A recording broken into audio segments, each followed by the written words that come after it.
Modern people often think that living a good life is simple. They say, as long as I don't kill or commit crimes, I'm a good person. No need to give, no need to keep precepts, and certainly no need to meditate, all that seems too troublesome. If you have money, enjoy it yourself. If you have time, travel, eat, have fun. After all, when we die, everything is gone. So, just be happy while you're alive. In Malaysia, there was a monk I deeply respected, the late Bhante Suvanno Near-Death. He was a monk of over 30 years, known for his purity, compassion, and wisdom. Throughout his life, he sought no fame or wealth, only that people may understand the true meaning of practice. One day, the Venerable told a story. This story was told by the late Bhante Suvanno, one of Malaysia's earliest Theravāda monks in the 1970s. A respected teacher of Dhamma and meditation, he left behind over 200 recorded Dhamma talks, inspiring countless devotees across Malaysia.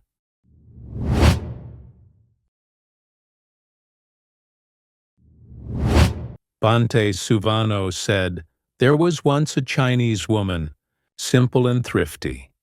Whenever she saw others making offerings or donations, she would smile and say, 'No need for that. As long as I don't do harm, I'm fine.'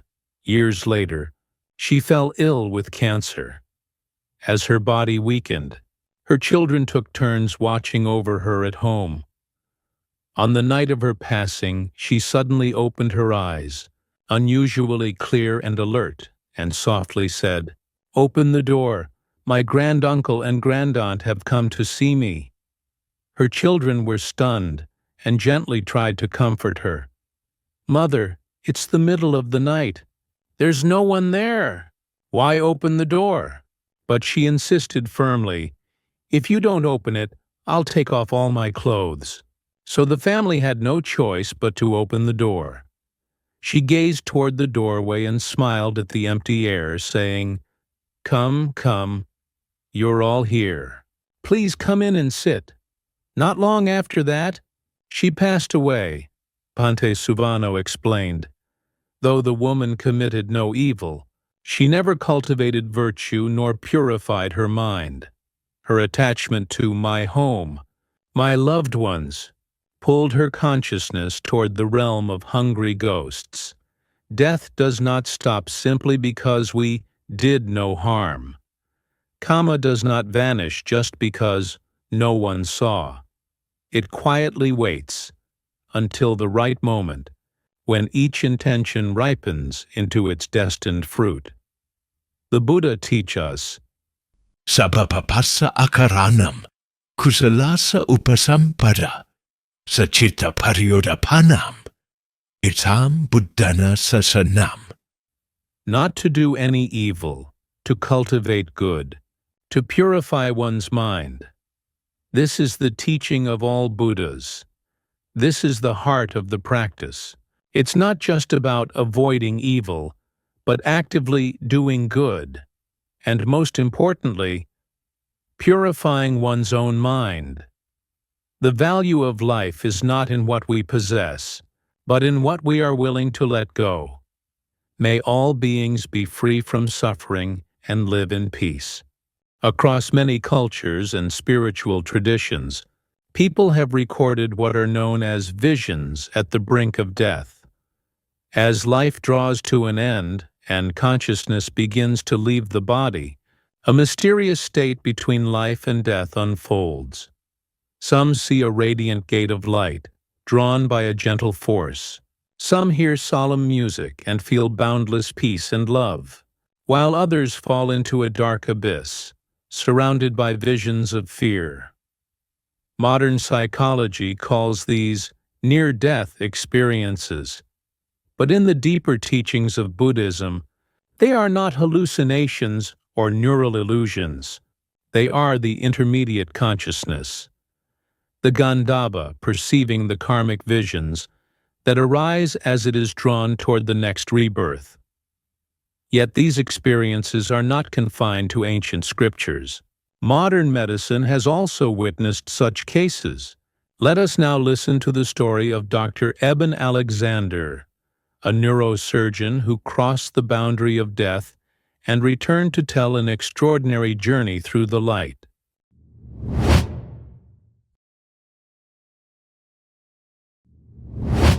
This is a true story that took place in 2008 in Virginia, USA. Its protagonist, Dr. Eben Alexander, was a neurosurgeon and professor. At Harvard Medical School, one of the world's leading experts on the human brain. He did not believe in souls or the afterlife until an unexpected illness carried him to the threshold of death. It was an ordinary morning in November 2008. Dr. Alexander suddenly collapsed at home and was rushed to the University of Virginia Hospital. The diagnosis was shocking. A rare form of bacterial meningitis had attacked his brain, destroying almost all cortical function. When his colleagues checked his brain waves, they were completely flat. Medically, that meant no consciousness. His family was told he had only hours left to live. During those 7 days of no brain activity, Dr. Alexander experienced something beyond the reach of science. He later wrote, "I entered another realm, a world made of light, love, and music." He felt himself lifted by a gentle light, passing through layers of radiant clouds. Below him lay darkness. Above him flowed a river of gold. He felt a tender presence welcoming him. Then he saw a young woman riding on wings of shimmering light. She smiled and reached out to him, saying, "You are deeply loved. You are safe. You will go back, but do not fear." As he tried to reach out to the light, a sudden vibration struck, and he fell back into darkness. Moments later, he heard voices and beeping machines. His consciousness had returned to his body. On the morning of the 7th day, Dr. Eben Alexander miraculously awoke, medically. It was impossible. His brain had been destroyed, yet he returned intact. He later wrote Proof of Heaven, a book that shook the world. In his book, he wrote, "I once believed the brain created consciousness. Now I know the brain is a filter. When it stops, the soul is set free." After that near-death journey, he no longer feared death or doubted the reality of love. "When the body fades," he said, "consciousness remains, and the light waits to bring us home." Dr. Eben Alexander's experience has led many to reconsider the boundaries of consciousness and life. Even when his brain had ceased to function, he perceived light, sound, and boundless love. It reminds us that consciousness does not arise from matter. It points to something far deeper. Buddhism does not explain such phenomena through the idea of a soul. Instead, it reveals the continuity of existence through the stream of consciousness, citta santati. From birth to death, and from death to rebirth, there is no self that travels, only the flow of cause, effect, and mind. As explained in the Abhidhamma, life is not broken but continuous through mind. When the death consciousness, kuti citta, ceases, it is immediately followed by the arising of the rebirth consciousness, patisandhi citta. Between them, there is no gap. Just as one lamp goes out, another is instantly lit. At this very moment, Kamma, past action, takes charge. It determines the new form of life, the realm and the womb. When wholesome Kamma ripens, Consciousness is drawn toward radiant realms. When unwholesome karma ripens, it descends into darker paths. All depends on the stream of inclination, Pavanga Sota, and the momentum of karma, Kamma Vega. Thus, from death to rebirth, there is no migration of a soul, only the continuity of the mental stream, Citta Santati. One thought gives rise to another, like the endless motion of waves, ceaseless, seamless, and profound. In the time of the Buddha, a monk once asked, "Between death and rebirth, does a soul travel through space?" The Buddha replied, "The mind at death is like an arrow shot from a bow. The mind at rebirth is like that arrow striking its target. There is no soul flying in between, only the continuity of cause and effect. In modern terms, it is like electricity flowing from one bulb to another. When the first bulb burns out, the current remains unbroken. Once a new bulb is connected, the light shines again. Life, too, is like this.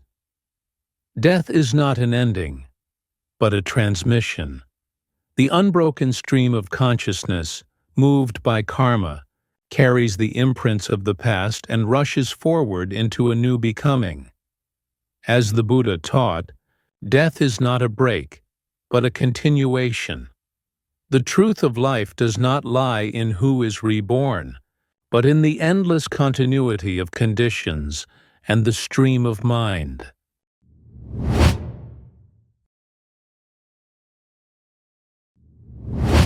Death is not the end of everything. It is merely a turning point in the journey of life. When consciousness leaves the old body, seeking a new home, the Buddha taught that life does not end with the body's death.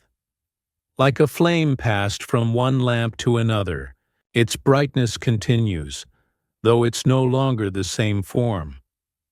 Our next destination is not determined by divine will, but by ourselves, by our thoughts and our karma. In the final moment before death, the direction of consciousness is decided. The scriptures tell of one who remembered the Buddha at death and was reborn in heaven through a single pure thought. Another, who died in anger, was reborn as a serpent in the very next moment. Such is the power of the mind. It decides all. Today, growing research on near-death experiences reveals that consciousness can remain aware even after the body has stopped. Many report seeing light, floating above, recalling their life. Not illusions, but glimpses of the mind's continuity. Where the mind goes, life follows. If at death the mind is peaceful, bright, and kind, it becomes a journey toward awakening. But if it's driven by greed, anger, or delusion, the wheel of rebirth turns once more. Mano pubangama dhamma, mano setha mano maya, manasa chipadutena, basativa karotiva, tato nam dukhamanveti.